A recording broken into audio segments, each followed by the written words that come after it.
It's funny because we first met when I was very young with a lot of opinions. And then the older I've got and the more work I've done, it's not like I don't have strong opinions or I don't want to be keynoting anymore. I think what I've realized is I truly believe in the power of conversation, and what I'm able to do in this role and on the Culture First podcast is hold space for these conversations that I think will change our experience at work. Because when I go back at sort of the pivotal moments in my career, like I mentioned, like, that event with you, or the time that someone took a chance on me in an interview, a powerful conversation isn't about asking better questions. It's about creating a space and a safety container where you can be seen and heard, and someone shows up with interest and curiosity in you and as a generous listener.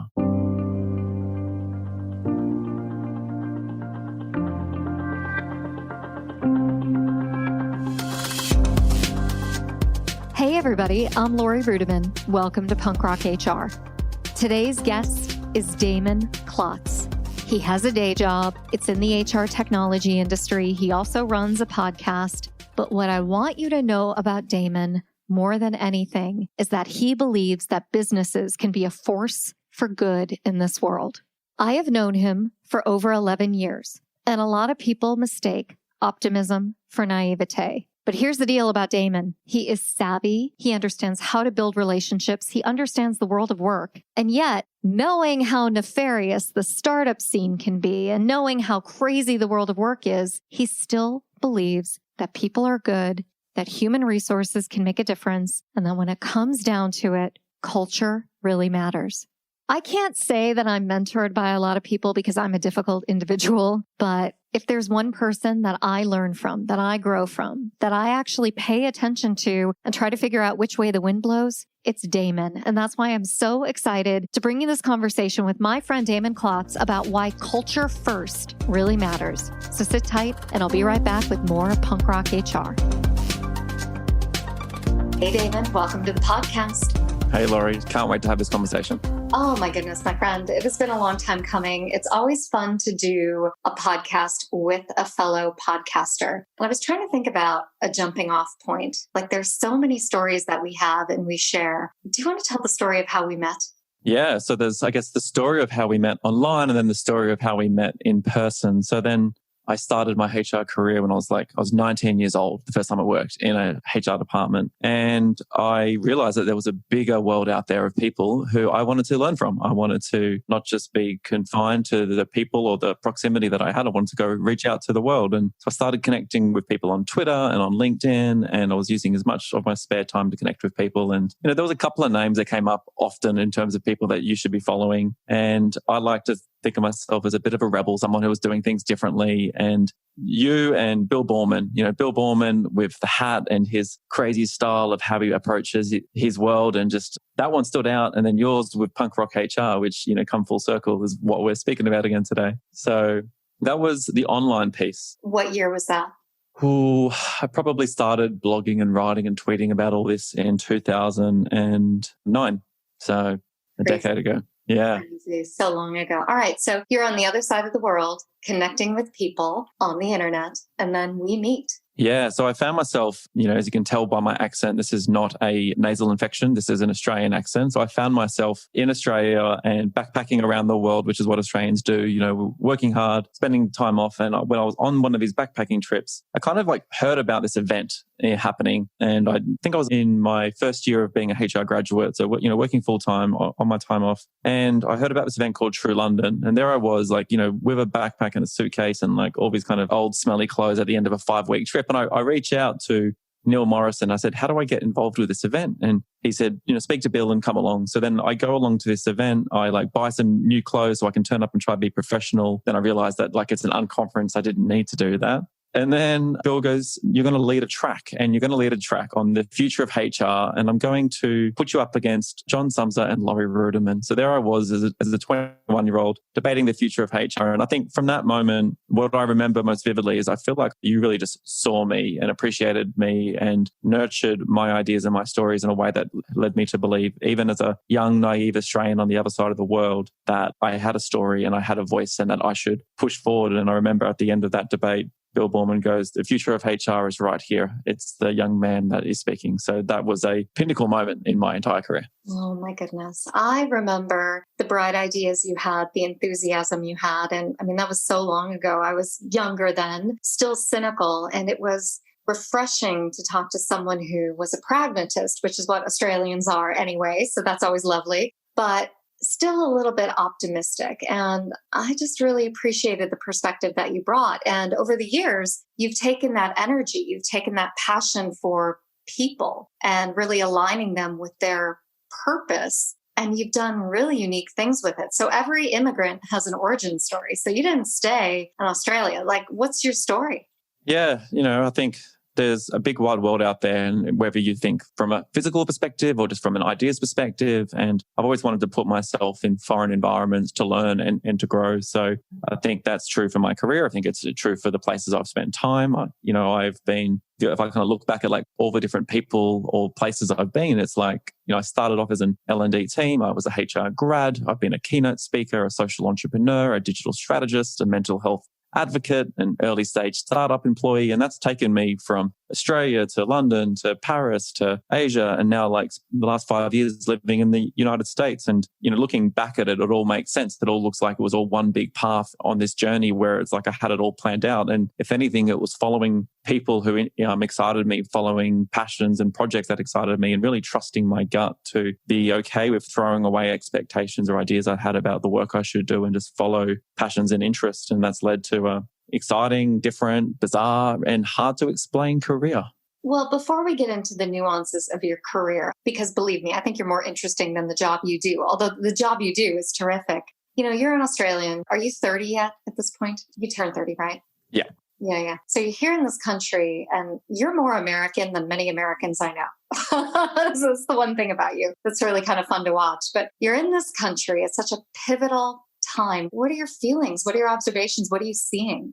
Yeah, I moved here during the Obama administration, and I was actually lucky enough to visit the White House during his time. And what I really didn't realize was that like the White House tour that I was very privileged to be able to do is like there's a welcome video from the Obamas, and it's like all their images are up, and it's like very influenced by the people who are sitting at the time. And then I've worked through the last 4 years, and it's been different. And in some ways, having fluidity in life is powerful because it allows you to not get too hamstrung on expectations. And in other ways, we all need an element of solid foundations. And I think what's been hard as an expat and as a foreigner is like, I'm on a temporary visa and I'm trying to like create a life out here. So it's like, in some ways, I'm like, well done, you've got a great credit score. And in the other way, it's like, and you might have to leave tomorrow. So I think it's been, in some ways, freeing to know that tomorrow could be a brand new day, but it's also, it's been hard to plan. And on top of that, working at a fast growing startup, that's enough of a roller coaster ride as it is, let alone the uncertainty of being, in a foreign country. So I think it's forced me to be okay with constant change, but it's also like, I'm not going to lie, it's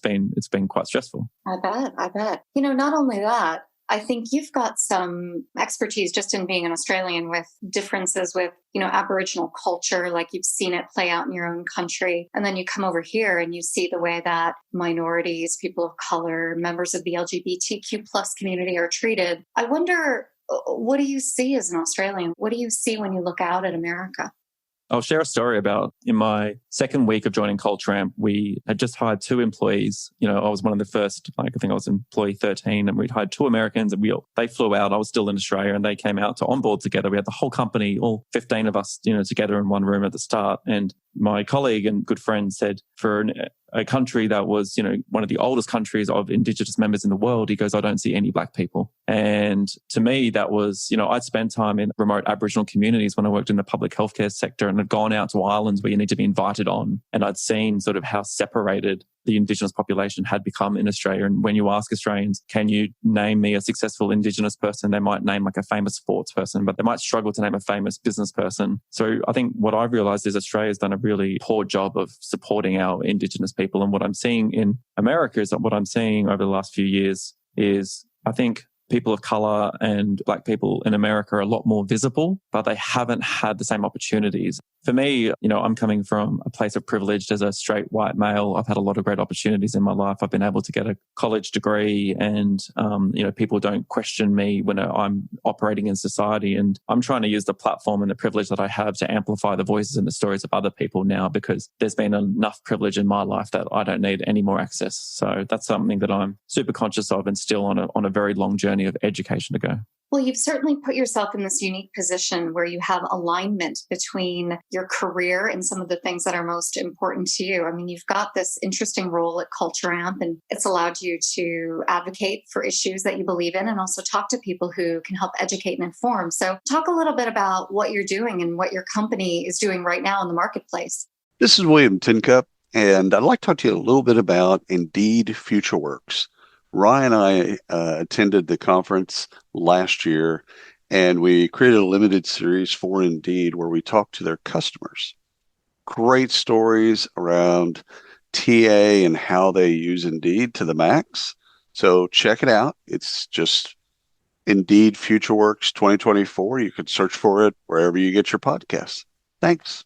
Yeah. So when I think about what role should organizations play in improving the world around us? And, there's what you can do from a service perspective, there's what you can do from your product perspective. And then there's just what is the dent in the universe that as a company you think you can actually do? And, I've spoken a lot about CEOs can play a certain role, but they also have a lot of obligations around what they can say and what they should stand up for. And then there's what the organization can do. And I guess why I mentioned that is I'm in this unique position where they've created a thought leadership role, which is not a C-suite role. It's not the CEO. It's not a founder who needs something extra to do as their chief evangelist officer. It's someone who spent time in the seat of the practitioner who connects the dots between a lot of different stories and is trusted. One of the values at Culture Amp is trust people to own decisions. They're trusting me to just create containers and conversations around the things we need to be talking about at work. So I think incredible platform to have real conversations around politics and race and belonging and what does high performance look like and mental health. So how this role really came to be is I'd been at Culture Amp for 4 years. I was a fully vested startup employee. I had done every job under the sun. And then my CEO, Didier Elzinga, sort of said, what would it look like if you just spend 4 more years at a company like this? And, he said, throw out everything you've done. You don't have to do any of that again. If you could just do it from today. And then it's funny because we first met when I was very young with a lot of opinions. And then the older I've got and the more work I've done, it's not like I don't have strong opinions or I don't want to be keynoting anymore. I think what I've realized is I truly believe in the power of conversation, and what I'm able to do in this role and on the Culture First podcast is hold space for these conversations that I think will change our experience at work. Because when I go back at sort of the pivotal moments in my career, like I mentioned, that event with you or the time that someone took a chance on me in an interview, a powerful conversation isn't about asking better questions. It's about creating a space and a safety container where you can be seen and heard and someone shows up with interest and curiosity in you and as a generous listener. And the older I've got and the more I've spent time in my career, you'd think I'd be out there trying to have a famous keynote or a TED talk. And if anything, I'm shutting up more and I'm just being a generous listener and I'm trying to show up with curiosity for other people to amplify their stories. Well, I think that's what I appreciate so much in your podcast. I mean, you are a wonderful listener. You ask terrific questions, but you also lead your guests on a really interesting journey where they talk about things that are unexpected. And you do it with this, I think, point of view that culture matters. That it just permeates every conversation. And for me, I really come from this perspective, this hermeneutic where I think culture is a fake construct. And yet here I am listening to your podcast and loving it and cheering it on. So I wonder if we can talk about culture for a moment, because I'm really not cynical about it. I think organizations have behaviors, sentiments, and atmosphere that kind of comes together. But I think calling it culture does a disservice to the word culture. And I also believe that the behaviors, the sentiment, the attitudes come from the top. And so it's almost disingenuous to tell people you can influence a culture when, by and large, the default behaviors really reflect what the executive leadership team believes. So I want to stop right there. Can you tell me what you mean by culture and why I might be mistaken? Yeah, I think you really hit the nail on the head with it. It's a word that has so many meanings outside of the work context that when we use it at work, it's kind of easy just to throw it away as something that just isn't like as important as something like a metric or something that you can point to or something, like a financial report or profit and loss. It's like we understand what those mean in the context of business. When we say culture, it's like it can mean so many different things to so many different people, from the culture of a country, from a subculture, a community culture. So I think when I think about it, if I was to try boil it down to what it is a set of beliefs, expectations, structures, and intentions around how a group of people decide to gather that's actualized through behaviors. And I think it can exist at an organizational level. It should exist at what is the beliefs and values of a company. And I also believe culture can exist within a team and within a small project as well. So we spend a lot of time talking about what we do at work.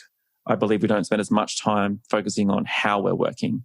Who are the people that were in the room? Who are the people not in the room? Who are the decision makers? Why are they decision makers? How are we going to make decisions? Have we agreed upon that? Have we got expectations around, the behaviors to get to the goals? Is it okay to cheat to get to the goal? Is it not okay? Are we willing to sacrifice ethics for these things? These are all the things that make up a culture of a team, a culture of a project, a culture of an organization. But to me, it's around what are your expectations? What are the things that you say, this is how we're going to do this? And then do they get actualized with behaviors? And are those behaviors something that can be repeatable because it's a good part of the culture? And if you don't want to repeat them, is it something that you're willing to change? The work around culture over the past 5 or 10 years has also often been centered around people in positions of leadership trying to make themselves feel better about the work environment. And those individuals are often white.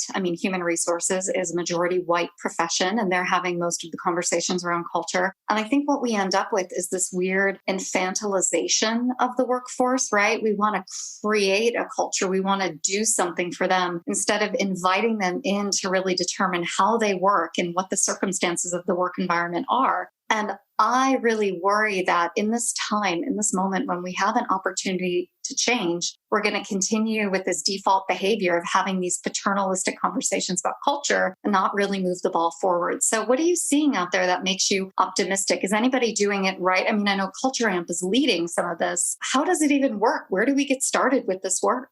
Yeah, so I'm going to say this word probably 100 more times, and I say it all the time. I'm fascinated by the construct of conversations. And I think with culture and with values and these things, what you were saying was kind of like leadership and companies having a one-way conversation about the culture. It's like, here's this thing, and you can have really strong foundations and beliefs. Like Patagonia is a company who's actually it's disguised as a company. It's really it's a movement. It's a movement to create a better environmental society. It just happens to have a company. So strong culture, strong values and beliefs are important, but they don't not include their employees in that journey. They don't ask them, what part of this mission excites you? What part of improving, the environment do you want to focus on? And it's that trust between opening up a dialogue and a powerful conversation between the entity, the company, the values, whatever structure, the leadership, and the people, and actually saying, yes, we have some things that we believe in, but we're willing to also unearth the new beliefs from you. And when I think about how does that map to a term that gets used all the time in the HR circles around, employee experience, it's not about where an employee is on that life cycle. And, it's really about on that day, does an employee feel seen and heard? Do the values resonate? Are they able to show up? Are their behaviors being actualized in a way where they get compensated and recognized for it? Can they show up with authenticity without fear of repercussion because of, their lived experience? And to me, that's a two-way conversation with culture. That is somewhere where it's actually this is a dialogue. It's an invitation for you to come and do your best work with whatever means you need. And it's not a free-for-all. This is not the freelance economy. This is under the structure of a company. Well, I think there's a real strong attraction for me to that vision of culture. But I also recognize in the real world, we have a disposition to go fast, right? Everybody wants to move quickly. And I think leaders are unwilling to slow down and also to be humble. And I worry about that. I think we're going to have a moment in time where they will slow down and they will listen. But I worry that the default behaviors will kick back into gear and they'll assume that everything's been fixed, just like Me Too was fixed and gay marriage was fixed. And we're moving on, right? And we're not racist anymore because we had a Black president. We had this conversation about George Floyd, and we're going to get back into productivity discussions and performance discussions, and we're going to blow it. I don't know. Are you pessimistic or optimistic about the future? Looking for the inside scoop on payroll? Whether you're a payroll pro or just curious about your paycheck, we've got two podcasts you cannot miss. It's about payroll delivers the latest trends for payroll pros, and it's about your paycheck is here for employees, breaking down pay and rights in simple terms. 2 great shows, 2 great hosts, and endless insights to keep you informed and empowered. Subscribe now and elevate your payroll knowledge.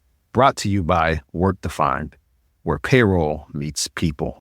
I would like to believe that there's a future out there where leaders are willing to unlearn, to be vulnerable, and to have conversations about topics when they're not topical. That, to me, is the idea of a culture-first company. A leader who's looking at the dynamics of their team or the things that are playing out, not because it's on the front page of the news right now, not because it's trending on Twitter, not because there's a societal movement. Yes, we need to address those things when they happen. But are you willing to take a stance? Are you willing to say that you're wrong about something? Are you willing to admit that you don't know enough to get curious to improve the experience your team members have on a subject that's important to them on that day? And, to me, when I think about the best leaders, it's like they've seen me for where I'm at, whether it's where I'm at in my career, where I'm at in that week, where I'm at in that hour, and they're willing to have a conversation about improving my experience in the workplace, but also as a human, right? Like, what do you need? And you just have to look at what's happened to D&I budgets over, that they were massively cut during an economic recession, only to be then tripled a month later, because if you didn't do it, if you didn't make a statement, if you didn't have an action plan, then, that was going to have a financial impact on your company. And that's what most people have responded to. I would love to see leaders respond to the topics because their team members need them to show up for them, not just because society's asking them to. I think about all the HR leaders that you and I have met out on the road and that you work with at Culture Amp. And there are definitely forward-thinking HR leaders out there who care about social justice and care about individuals at work. And then there are people who, for whatever reason, don't have the time, don't have the budget, don't have the resources, and they're barely getting by in HR. And I think when they listen to a conversation about culture and going slow and having non-topical conversations when it's inconvenient, they're like, yeah, right, give me a break. So do you have anybody in mind when you think about that person? Because I do. And my heart breaks for them because I think they ought to get the hell out of HR, right?